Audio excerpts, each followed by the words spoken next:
Je connais des gens qui croient que le vœu le plus sincère qu'ils font lorsqu'ils soufflent la bougie sur le gâteau d'anniversaire se réalisera.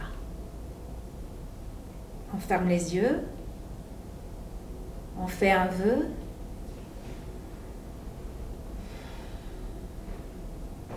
on ouvre doucement les yeux, je compte jusque 3, 1, 2, 3.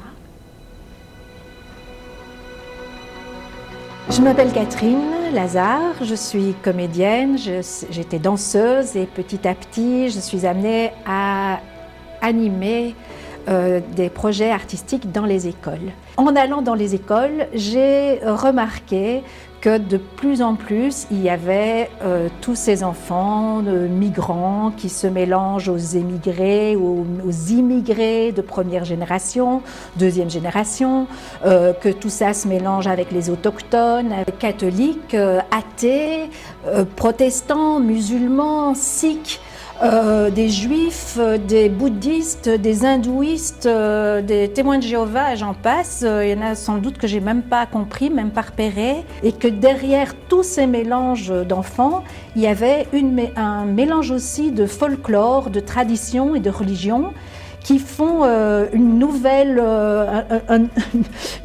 matière à travailler dans l'école. J'ai remarqué aussi que les institutrices étaient perdues.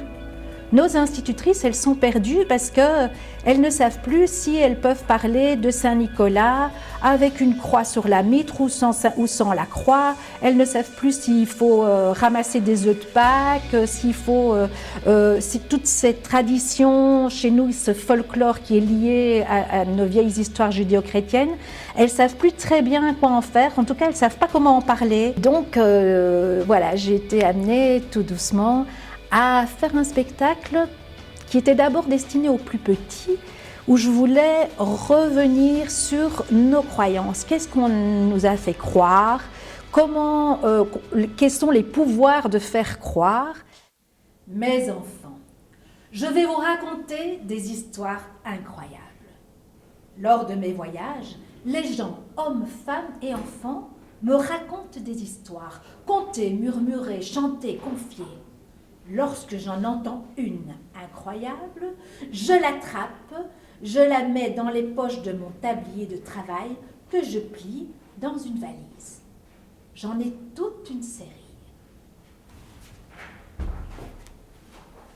Un tablier, une histoire. Voilà. Deux tabliers, deux histoires.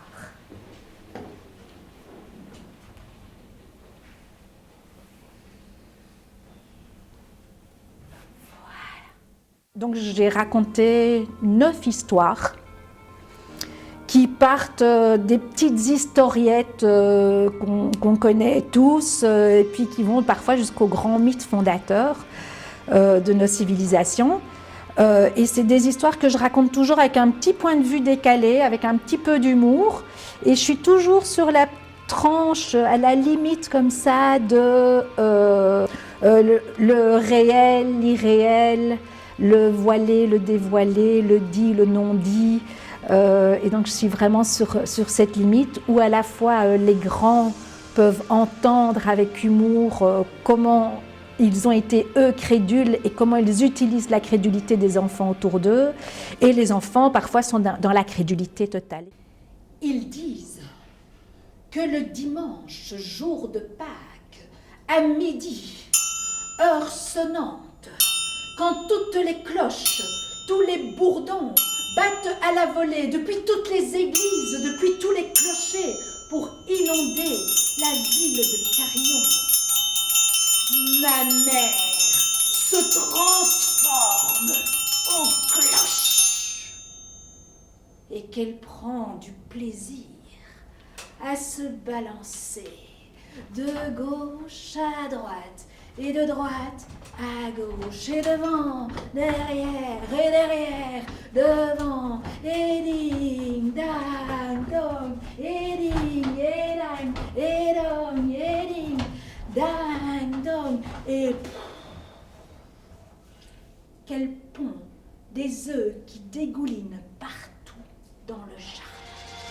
Ce qui est proposé ici, c'est de visionner le spectacle, quel que soit l'âge qu'on a, parce qu'il y a vraiment plusieurs grilles de lecture pour les petits, pour les grands, selon la crédulité de chacun. Et puis une deuxième partie qui est l'ouverture sur un débat philosophique, qui est l'ouverture sur le questionnement, avec la raison derrière qui va... Donc c'est un peu antinomique parce qu'entre les croyances et la raison, justement, il y a une tension.